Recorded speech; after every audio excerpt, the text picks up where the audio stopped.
Respondiendo a lo que ha dicho antes Roser respecto del nombre de la facultad nació hace más de 50 años con este nombre y como somos tan tercos lo hemos mantenido. Es la única facultad que continúa con el nombre de Ciencias de la Información en lugar de Ciencias de la Comunicación, que es lo que tiene el resto de las otras 50 facultades que están pululando por el resto de España. Somos muy tercos, pero bueno, es lo que hay. Bueno, buenas tardes de nuevo. Como he dicho antes, prometo no subir otra vez aquí para no dar la tabarra, pero sí que estoy encantado en este momento de presentar la ponencia, la conferencia que va a tener lugar a continuación, con el título Lenguaje claro y cohesión social, que, como digo, a continuación impartirá don Darío Villanueva Prieto, académico de número de la Real Academia Española, que ocupa el sillón, si no me equivoco, D mayúscula. Es mi intención, como decano de esta facultad, poner en valor el sentido y el simbolismo que tiene promover el buen uso del lenguaje, empezando precisamente por nuestros ámbitos profesionales, de la comunicación audiovisual, del periodismo o de la publicidad y las relaciones públicas. Como he dicho antes, esta facultad comenzó su andadura en el año 71 y desde entonces ha sido un centro de formación de referencia en el ámbito de la comunicación. Nuestro compromiso con el buen uso de la lengua está fuera de toda duda y así tratamos de transmitirlo a diario a nuestros estudiantes, siendo parte troncal de la formación de los 3 grados que actualmente configuran nuestra oferta de titulaciones universitarias. Aquí se han formado profesionales reconocidos en el sector de la comunicación y también se han formado académicos de la Real Academia Española de la Lengua, como Antonio Muñoz Molina o como Arturo Pérez Reverte, este último reconocido hace poco tiempo como alumno ilustre de nuestra universidad. Desde el compromiso fehaciente de esta facultad con el buen uso del lenguaje, es un honor para mí, como decano de este centro, presentar a Darío Villanueva, miembro de la Real Academia desde 2008, de la que fue director entre 2015 y 2019 y secretario entre 2010 y 2015. Además, fue miembro nato del Consejo de Estado entre 2015 y 2019. Nacido en Villalba, la provincia de Lugo, en 1950, fue elegido académico de número en 2007. Ingresó el 8 de junio de 2008 con el discurso titulado El Quijote antes del cinema. El currículo de don Darío Villanueva es muy extenso y yo soy de los que piensa que no por ello hay que resumirlo cuando hay que presentarlo, sino todo lo contrario. Hay que detenerse, reconocerlo y admirarlo. Por eso voy a detenerme a reconocerlo y a admirarlo.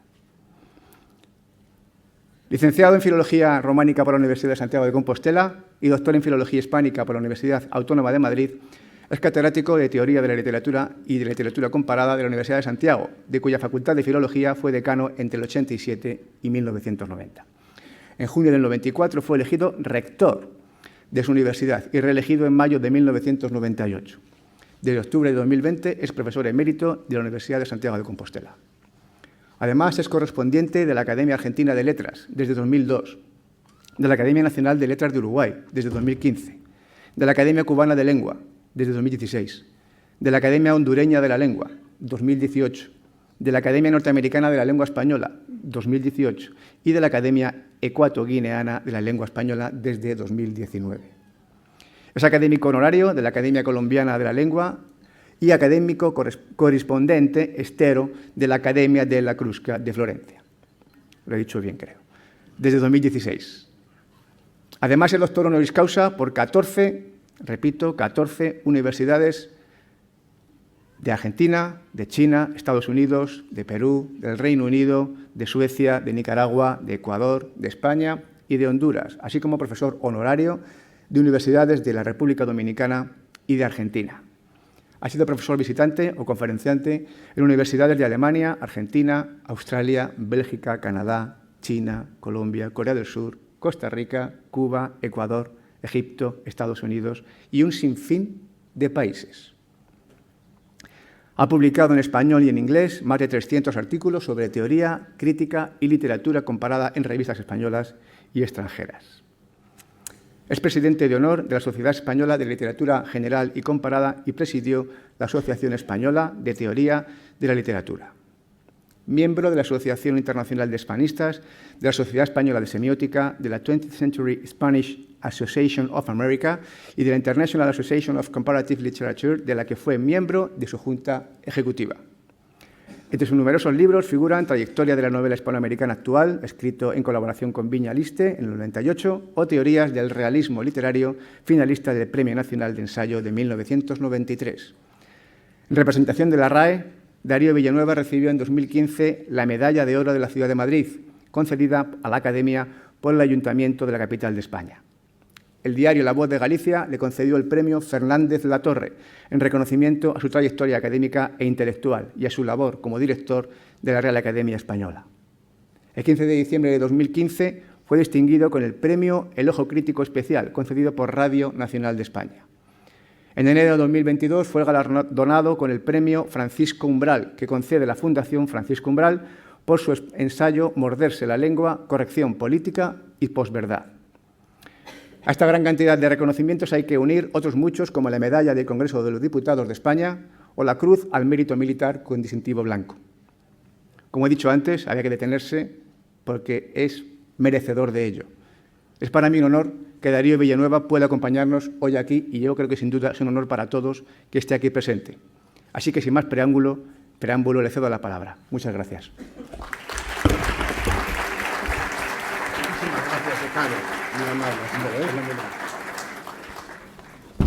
Muchas gracias, decano. Yo ya estoy en la edad en la que se empieza a hacer caso a los consejos de los padres y después de escuchar al decano creo que debo de aplicar uno que mi padre me dijo un día: Darío, tú nunca desmientas un elogio.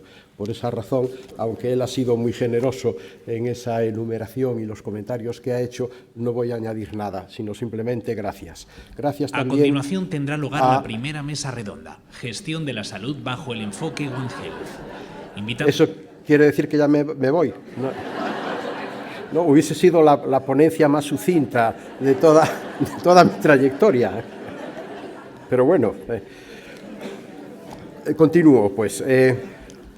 Agradezco mucho la invitación a intervenir aquí, no por mí, sino precisamente por lo que indica de interés y de atención por parte de ustedes hacia un asunto fundamental. Ya se ha dicho aquí, por lo tanto, no tengo yo que ser el primero que lo plantee, y es la influencia que el uso de la lengua, es decir, esa facultad general que todos tenemos, que es el lenguaje, tiene en temas capitales para todos, como es precisamente la sanidad, ¿no?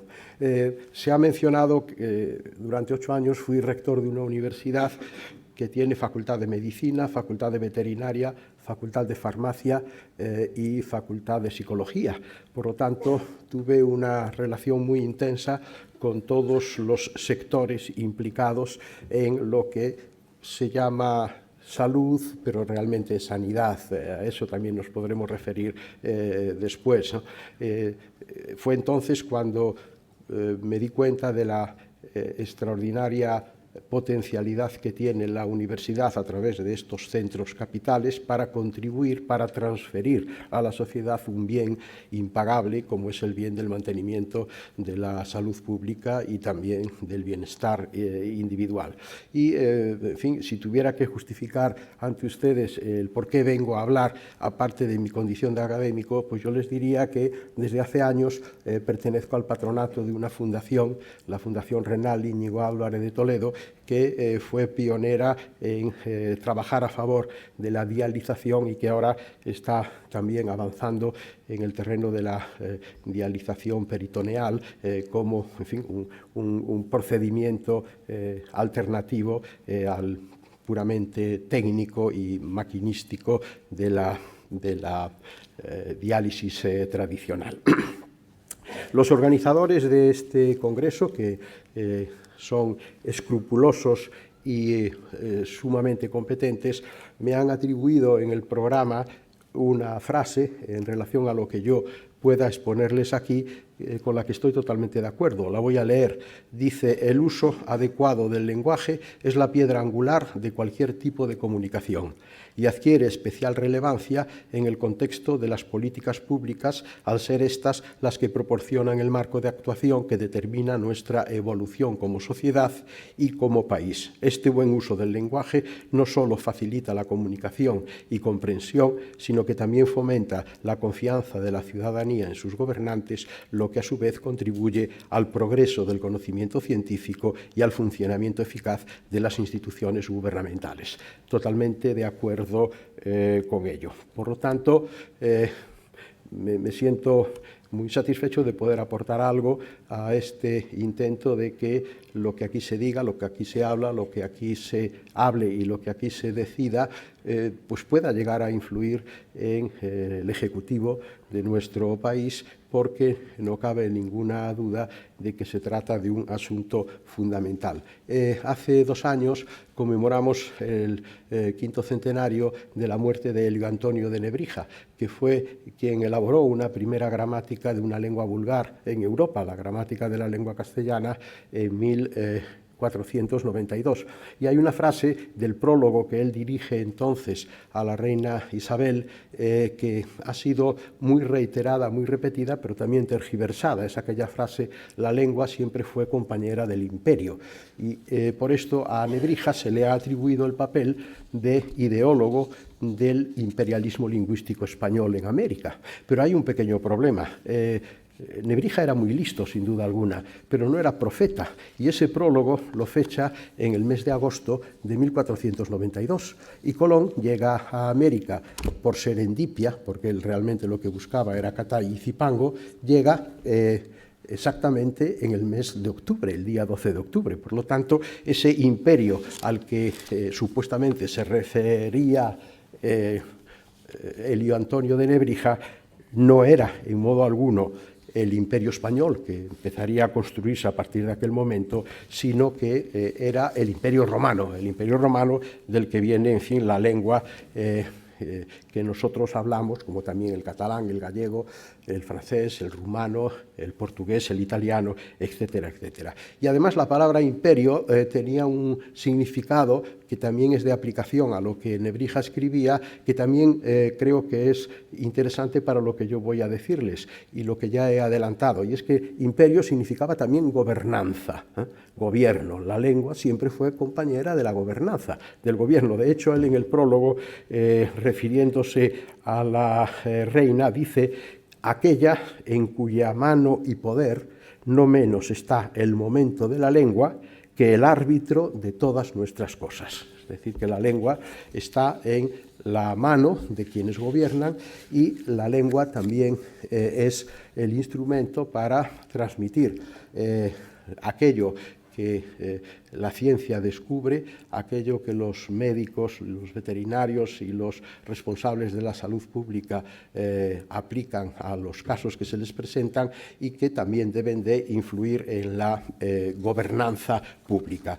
En este sentido, por ejemplo, es muy grande la preocupación por la claridad del lenguaje en el terreno jurídico, porque efectivamente todos sabemos que muchas veces las leyes resultan difícilmente inteligibles para los ciudadanos. Y hay un movimiento que comenzó en la sociedad civil a favor del lenguaje claro, que se está plasmando en un proyecto de ley que en enero de este año el Consejo de Ministros ha aprobado, que es la Ley Orgánica del Derecho de Defensa, que contiene un artículo sobre el derecho de un lenguaje claro en los actos, resoluciones y comunicaciones procesales. Esto es absolutamente fundamental. Yo recuerdo que hace años, siendo rector, tuve que intervenir como testigo, no como imputado, en un proceso judicial, y me encontré, a pesar de ser hijo de magistrado, que cuando el fiscal me hace una pregunta, yo no sabía si debía de responder en sentido positivo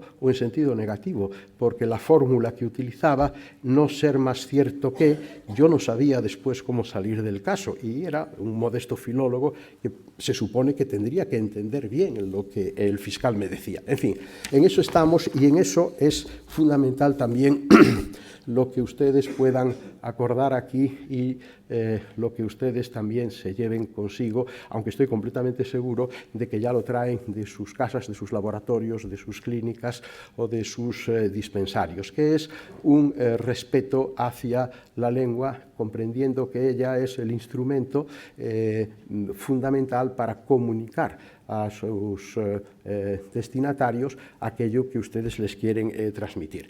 Porque no cabe ninguna duda de que los gobiernos y los parlamentos, es decir, el Ejecutivo y el Legislativo, con sus disposiciones y la aplicación de las mismas, tienen una incidencia muy clara en temas de salud, en temas de sanidad, ¿no?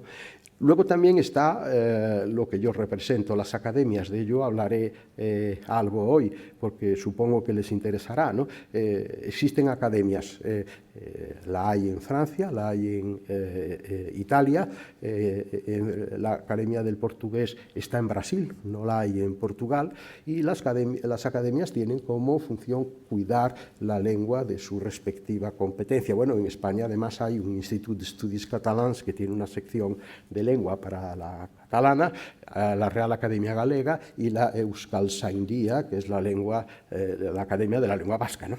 Pero junto a la labor que las academias puedan hacer, que yo no seré quien las desmerezca en modo alguno, es fundamental, incluso yo me atrevería a decir que es más importante para la buena aplicación de la comunicación mediante un lenguaje claro y un lenguaje directo, por una parte la educación. Esto es evidente, es decir, que los sistemas educativos en los países desarrollados son universales y obligatorios y hay muchos objetivos que lograr a través de la educación, pero no cabe duda de que uno fundamental es precisamente que el sistema educativo proporcione a los estudiantes un conocimiento oral y escrito de su lengua o lenguas, en el caso de comunidades bilingües, porque ese es el instrumento que les permitirá socializar, expresarse y también defenderse frente a los demás.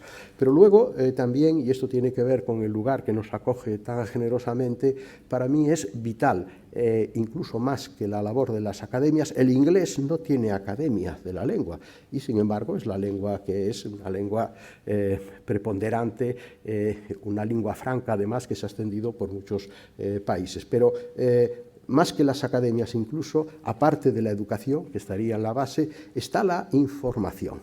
Los medios de comunicación son los que marcan referencias en el uso positivo o desafortunada a veces negativo de la lengua. Y es difícil comprender un comunicador en cualquiera de los medios que no siente un respeto hacia ese instrumento básico de su trabajo, que es precisamente el lenguaje y la lengua. Es como si un cirujano no cuidara de que todo su instrumental quirúrgico estuviera perfectamente desinfectado y perfectamente en regla para sus intervenciones. Esto le ocurre, creo yo, a quienes comunican si no tienen la lengua puesta al día y cuidada con extraordinariamente esmero, un extraordinario esmero, quiero decir. Pero luego hay un tercer elemento. Yo hablaba primero de que están los poderes, luego están las academias, donde las hay, pero que luego, además de eso, para mí es fundamental la educación, los medios de comunicación y, tercer polo, los sectores profesionales implicados en cada uno de los terrenos, porque ahí es donde, desde una concepción respetuosa hacia la lengua, se pueden evitar muchos problemas que se producen en el deturpamiento de la expresión lingüística en terrenos específicos, como puedan ser el terreno de la sanidad o el terreno de la salud.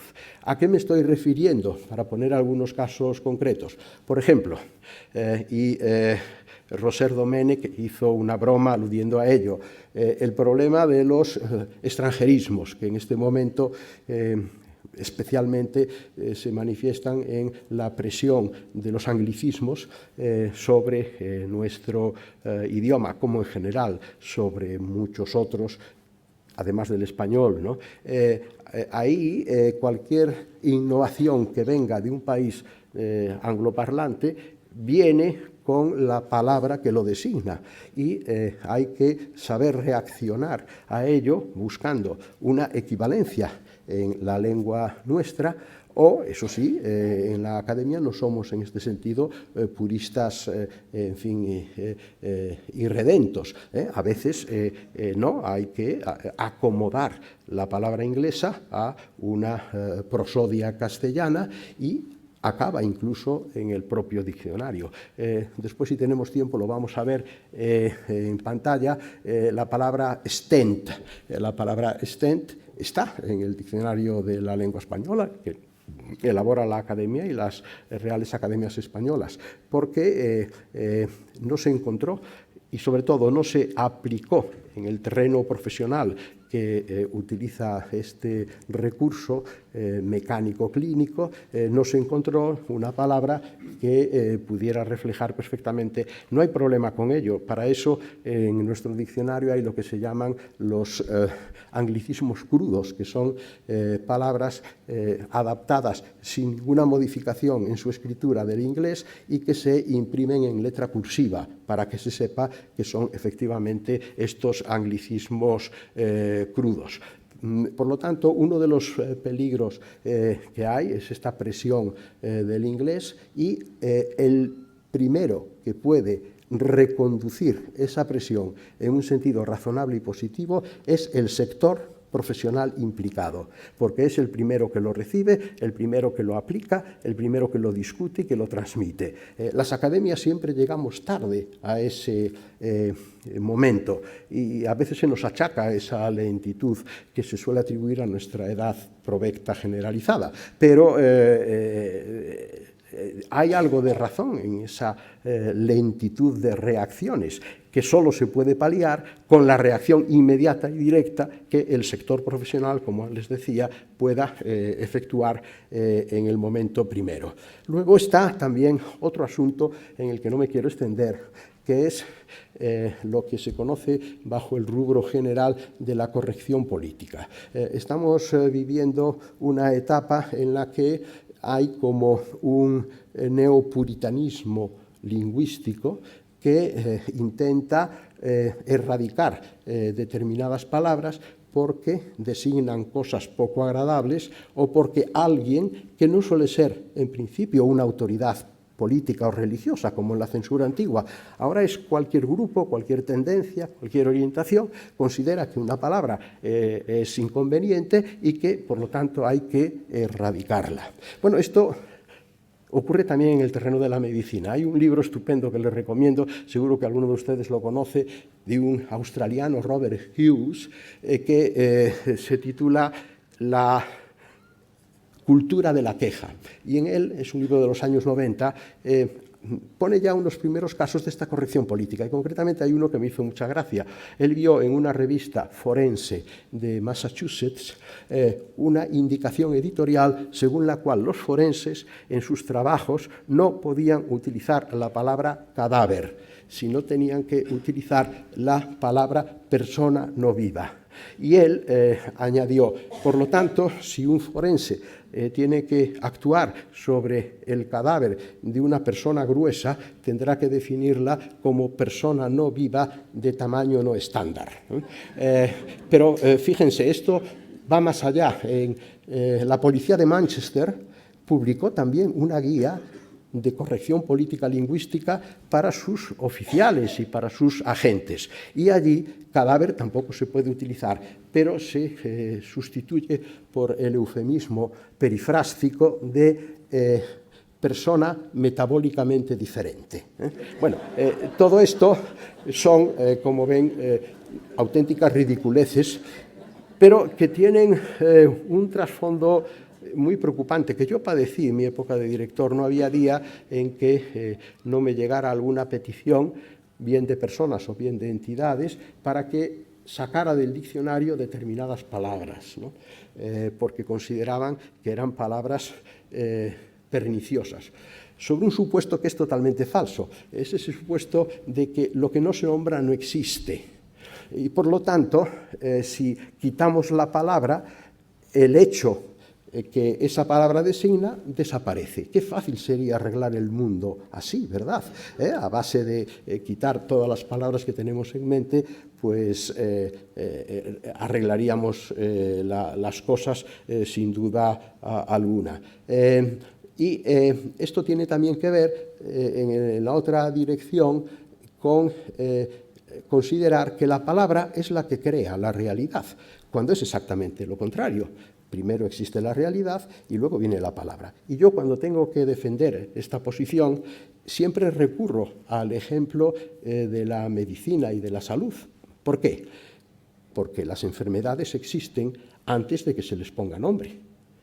Las patologías están ahí y luego hay un momento determinado en que a esa patología bien definida, bien estudiada y bien analizada se le pone un nombre. El síndrome Alzheimer, nombre del médico al que se le atribuye la organización formal de la descripción de esa enfermedad. Por lo tanto, las realidades son anteriores a las cosas, las realidades son anteriores a las palabras, y cambiar las palabras no cambian las cosas. Yo estoy seguro de que el buen sentido profesional en el ámbito de la sanidad evitará que este tipo de corrección política, que es una forma posmoderna de censura, se extienda modificando las denominaciones de patologías, de dolencias, etcétera, ¿no? Voy ahora a referirme a la aportación posible de las academias a este respecto. Ya ha habido alguna referencia hecha previamente por mí. Cuando termine mi intervención, me voy a la academia porque a las 5 tengo una comisión a la que pertenezco desde hace tiempo, que es la Comisión de Neologismos, en donde estudiamos palabras que todavía no están en el diccionario, muchas veces palabras nuevas y que tienen, por supuesto, que ser incorporadas a él. Me han llevado el ratón que ahora necesitaría. ¿Sí? Por favor, tengo que ponerlo yo aquí, sí.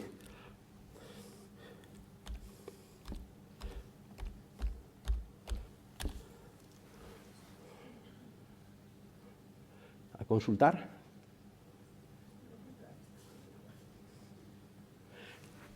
Estos días estoy trabajando precisamente en la incorporación de esta palabra, que no está en este momento en el diccionario, pero que estará.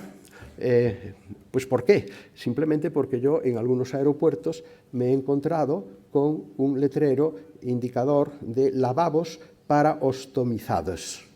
Entonces dije, hombre, qué interesante que la organización del aeropuerto tenga en cuenta esta situación, y dije, pues tenemos que incorporar al diccionario ostomía, ostomizar y ostomizado. Esto que aquí tenemos no es del diccionario de la lengua española, porque en él todavía no ha entrado ostomía. Me comprometo ante ustedes que entrará.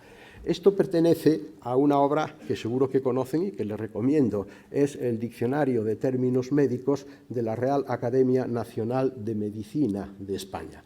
Esta academia hizo ya en el año 2011 un primer diccionario que se limitaba tan solo al español de España.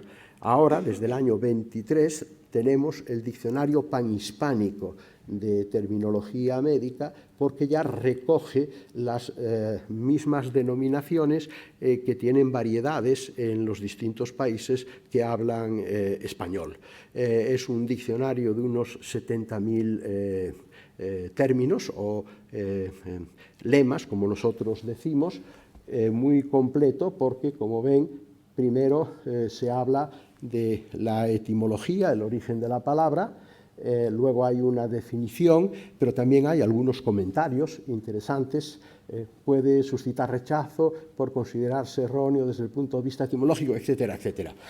Aquí hay algo interesante que les quiero transmitir, y es que este diccionario está hecho con enorme rigor lexicográfico. La lexicografía es la rama de la filología que se ocupa de las palabras. Incluso el equipo en la Academia de Medicina que trabaja en esto procede de la Real Academia Española.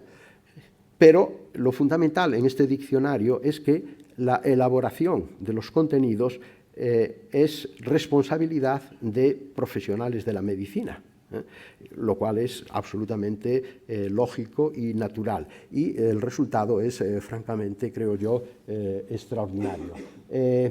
El paso siguiente sería y será que este mismo término entre en el Diccionario General de la Lengua Española, en donde hay una cierta inversión de factores. Si en el de medicina los contenidos los redactan médicos o especialistas y los lexicógrafos ayudan, en el Diccionario de la Lengua Española ocurre lo contrario. El tronco principal del trabajo lo hacen los lexicógrafos, pero luego procuramos, claro está, que desde el punto de vista del contenido científico la definición sea correcta.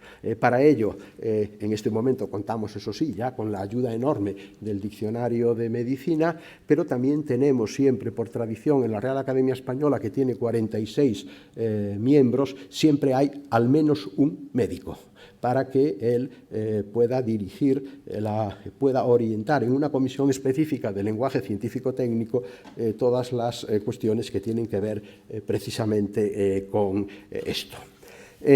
Vamos a ver ahora la cuestión de salud y sanidad. Se supone que esto lo puedo borrar desde aquí, ¿verdad? Vamos a ver dónde está.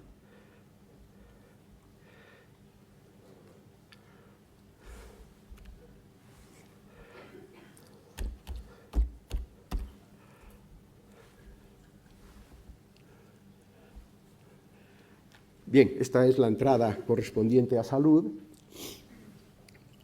del latín salutem, en español desde 1188, ese dato viene de nuestro diccionario histórico, claro, y fíjense lo interesante de la observación. Aunque este término suele aplicarse al ser vivo en su conjunto, se utiliza también para calificar el buen desarrollo y funcionamiento de una parte del mismo, como un órgano, un tejido o un sistema. Según la OMS, la salud es un estado de completo bienestar físico, mental y social, y no solamente la ausencia de afecciones o enfermedades. Esto es lo que me interesa. Se usa con frecuencia de manera laxa, como si fuese sinónimo de sanidad. Y si por favor con el ratón pinchamos en sanidad, nos sale sanidad. Y efectivamente, yo sé que entre ustedes este es un motivo de comentario, ¿no? Se ha generalizado la referencia a salud cuando realmente lo que se debiera de decir es sanidad, ¿no? Lo que ocurre a este respecto es que una vez que una fórmula lingüística se consagra, es muy difícil cambiarla y erradicarla, porque además el lenguaje tiene una capacidad de conexión que es natural. Por ejemplo, en este caso creo que se puede aplicar perfectamente el principio de lo que los lingüistas llamamos la sinécdoque, que es tomar una parte por el todo, la causa por el efecto, etc. Por lo tanto, salud sería metonímicamente lo que nos remitiría a sanidad, aunque sería mejor que el Ministerio y cualquier organismo que tenga en su enunciado salud realmente lo sustituyera por sanidad.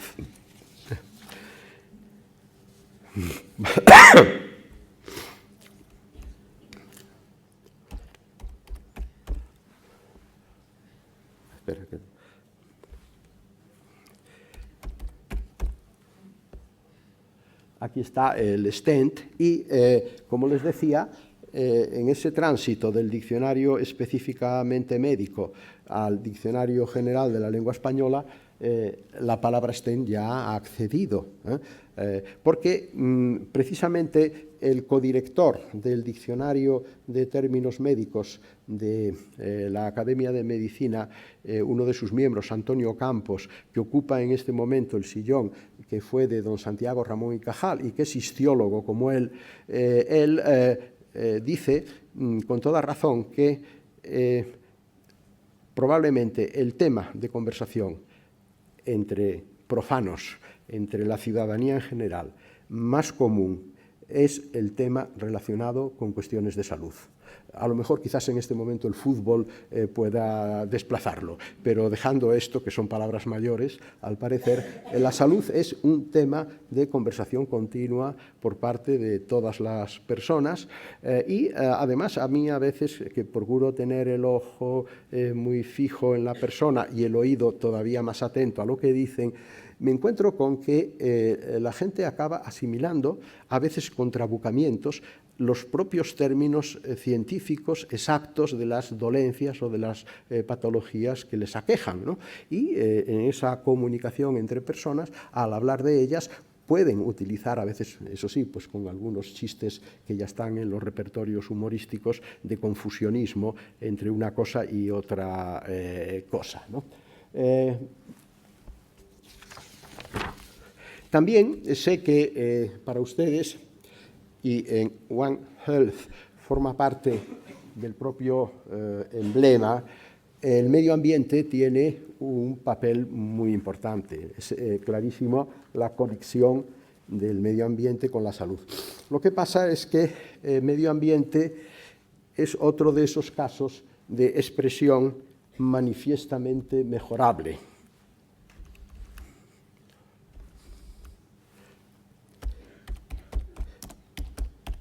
Y fíjense lo que el diccionario de términos médicos dice al respecto. Medio ambiente. La Real Academia Nacional de Medicina de España desaconseja el uso de este término por considerarlo redundante. Efectivamente, medio ambiente, ¿no? Es ambiente o es el medio. Unir esas dos palabras, pero en fin, esto también ocurre, que es lo que llamamos el pleonasmo, una figura retórica que quizás en este caso no se ha hecho con propósitos expresivamente retóricos, pero que ahí está sin duda alguna. Y luego, finalmente, quiero terminar mostrando otro caso en que, por una parte, la definición del concepto en el diccionario médico es completa y científicamente muy rigurosa, pero el trasvase, y además en tiempo muy rápido, de ese contenido que aclara el significado del término al diccionario general de uso, se ha hecho de manera, creo yo, ejemplar, ¿no? Que es el caso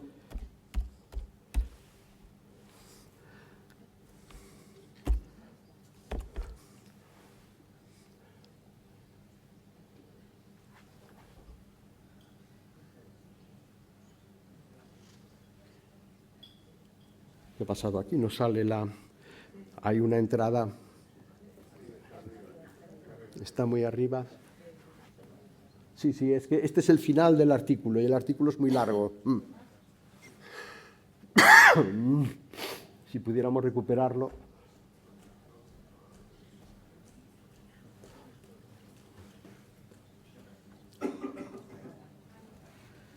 COVID-19, ahora hay que poner ahí, ¿sí?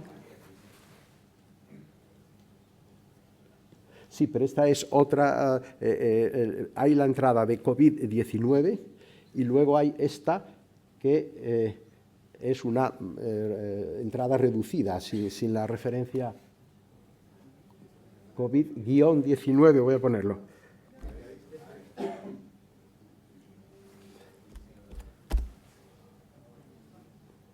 Ahí está. Bueno, pues fíjense, la amplitud de información que esto proporciona, primero la dimensión etimológica, es un acrónimo de coronavirus disease, y luego una definición muy completa con todo el rigor propio de la medicina, ¿no? Luego también hay un apartado de sinónimos y unas observaciones. La forma lexicalizada en minúscula, las formas que son incorrectas, el género. Claro, disease es femenino en inglés, por lo tanto, inicialmente COVID-19 sería la COVID-19, pero ha acabado por imponerse la forma masculina. Bueno, imponerse no, conviven las dos, conviven las dos. La forma masculina por asimilación de otras palabras del mismo grupo que tienen un planteamiento constructivo semejante, ¿no? Luego está también la vinculación con coronavirus. Si pinchamos en coronavirus, ahí el diccionario nos da también la referencia correspondiente. Pues bien, a lo que voy. Esto está en el diccionario de medicina, pero en el diccionario común, el diccionario de la lengua española, que es un diccionario que tiene una gran influencia en este momento y que además estoy seguro que ustedes utilizan también a través de las tabletas, a través de los teléfonos inteligentes, a través de los ordenadores, porque nosotros lo digitalizamos ya hace unos cuantos años. En la época mía de director se pegó un salto enorme en el uso de ese diccionario en línea, que tiene 1.000 millones de consultas al año. Es decir, hay cerca de 4 millones de consultas diarias del diccionario que proceden de 190 países del mundo, y en las Naciones Unidas están registrados 197 países, es decir, que prácticamente en todo el mundo, todos los días, hay alguien que consulta sobre la marcha, en un café, en un avión, en un espectáculo deportivo, consulta a través de su teléfono un término, de manera que aquí está la clave de que, por ejemplo, como ahora mismo voy a hacer al terminar mi intervención, la clave de que deba de figurar en el diccionario en línea todo aquel término importante que define cualquier asunto relacionado con la salud o con la sanidad, para que en el uso, no solo por parte de ustedes, los profesionales, sino también por el uso de los ciudadanos, se emplee de manera correcta y sin confusión posible. Ello contribuye la claridad en el lenguaje y la precisión. Decía Ortega que la claridad es la cortesía del filósofo, la claridad también es la cortesía del científico, del que sabe mucho de un tema, pero que tiene que esforzarse para que la manera en que designa sus conocimientos sea perfectamente asimilable por un público que está muy interesado en lo que se le cuenta, pero que no tiene necesidad ni tampoco tiene obligación de actuar con ese rigor profesional que, sin embargo, ustedes practican, y por lo que les felicito. Muchas gracias.